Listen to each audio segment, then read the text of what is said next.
Lucas 18. Parábola de la viuda y el juez injusto. También les refirió Jesús una parábola sobre la necesidad de orar siempre y no desmayar. Nota: la oración proporciona aliento y protección contra el desaliento mientras se demora el retorno de Cristo. Versículo 2. Diciendo: había en una ciudad un juez que ni temía a Dios ni respetaba a hombre. Había también en aquella ciudad una viuda, la cual venía a él diciendo: hazme justicia de mi adversario. Y él no quiso por algún tiempo, pero después de esto dijo dentro de sí: aunque ni temo a Dios, ni tengo respeto a hombre, sin embargo, porque esta viuda me es molesta, le haré justicia, no sea que viniendo de continuo me agote la paciencia. Y dijo el Señor: oíd lo que dijo el juez injusto. ¿Y acaso Dios no hará justicia a sus escogidos que claman a Él día y noche? ¿Se tardará en responderles? Os digo que pronto les hará justicia, pero cuando venga el Hijo del Hombre, ¿hallará fe en la tierra? Nota: la parábola es una historia que se basa en contrastes más que en comparaciones. La disposición de Dios para impartir justicia contrasta con su renuencia al juicio, que solo la dispensa por desesperación ante la insistencia de la viuda. Lo que se resalta aquí es el deseo y disposición de Dios. Por otro lado, nosotros no somos como la viuda, sino miembros del propio cuerpo de Cristo, su esposa. De ahí que podamos esperar que el juez justo, el Padre, nos traiga el remedio para el mal cuando oramos. Los cristianos no se sientan abrumados esperando al Señor, sino que perseveran en la fe. Parábola del fariseo y el publicano, versículo 9. A unos que confiaban en sí mismos como justos y menospreciaban a los otros, dijo también esta parábola. Nota: no toda oración es genuina. Jesús también corrigió la equivocada noción de que la justicia es un logro humano en lugar de una dádiva de la gracia de Dios. Versículo 10. Dos hombres subieron al templo a orar, uno era fariseo y el otro publicano. El fariseo, puesto en pie, oraba consigo mismo de esta manera: Dios, te doy gracias porque no soy como los otros hombres, ladrones, injustos, adúlteros, ni aun como este publicano.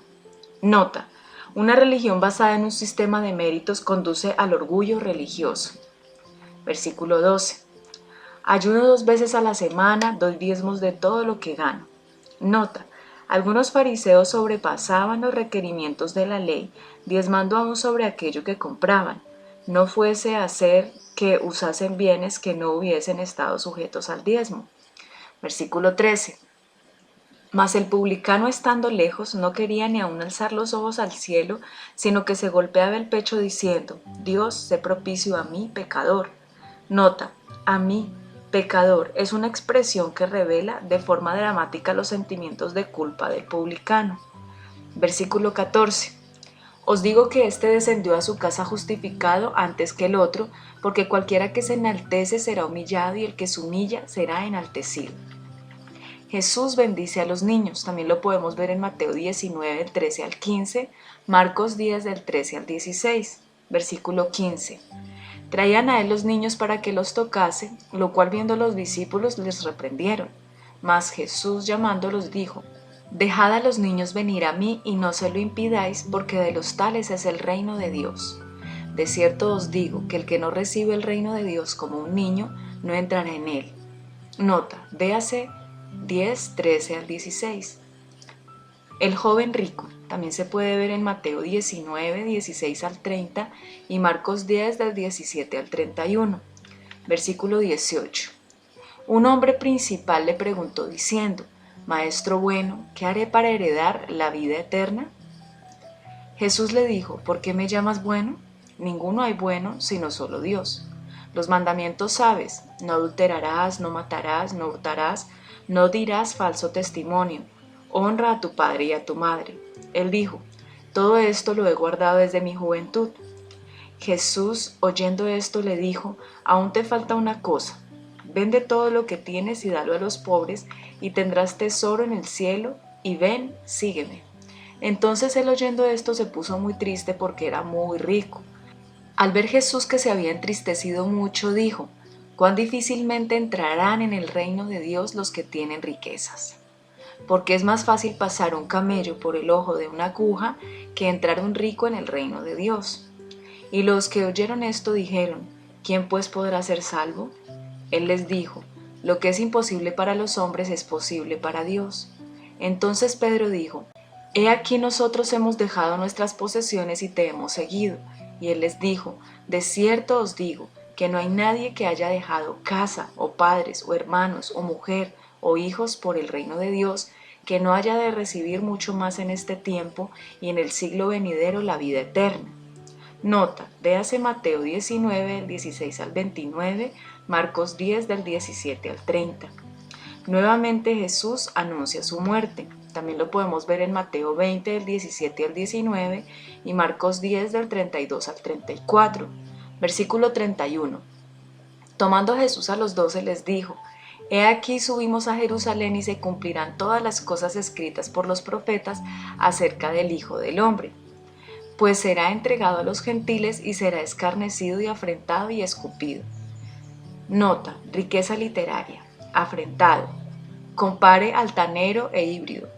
Afrentar, tratar con arrogancia, insolencia, sarcasmo e injuriosamente. Ultrajar a alguien es el abuso que degenera en motín, en actos desenfrenados, vergonzosos y provocativos. Jesús no solo recibió este trato de sus enemigos, sino que él advirtió a sus seguidores que no se sorprendieran cuando recibieran un trato semejante. Mateo 22:6, versículo 33. Y después que le hayan azotado le matarán, mas al tercer día resucitará. Nota. Último viaje a Jerusalén. El último ascenso de Jesús a Jerusalén se inició al este del Jordán. Tras cruzar el río entró en Jericó, entonces subió a Betania y Jerusalén. Allí fue crucificado. El tercer pronunciamiento de Jesús sobre su muerte incluye detalles no mencionados en los dos anteriores, 9:22, 43 al 45. Versículo 34. Pero ellos nada comprendieron de estas cosas y esta palabra les era encubierta y no entendían lo que se les decía. Nota, Lucas describe su incapacidad de comprender con un triple énfasis. Un ciego en Jericó recibe la vista. También se puede ver en Mateo 20, del 29 al 34, Marcos 10, del 46 al 52, versículo 35. Aconteció que acercándose Jesús a Jericó, un ciego estaba sentado junto al camino mendigando, y al oír a la multitud que pasaba, preguntó qué era aquello, y le dijeron que pasaba Jesús Nazareno. Entonces dio voces diciendo, Jesús, hijo de David, ten misericordia de mí. Y los que iban delante le reprendían para que callase, pero él clamaba mucho más, Hijo de David, ten misericordia de mí. Jesús entonces deteniéndose mandó traerle a su presencia y cuando llegó le preguntó, diciendo, ¿qué quieres que te haga? Y él dijo, Señor, que reciba la vista. Jesús le dijo, recíbela, tu fe te ha salvado. Y luego vio y le seguía, glorificando a Dios. Y todo el pueblo cuando vio aquello dio alabanza a Dios.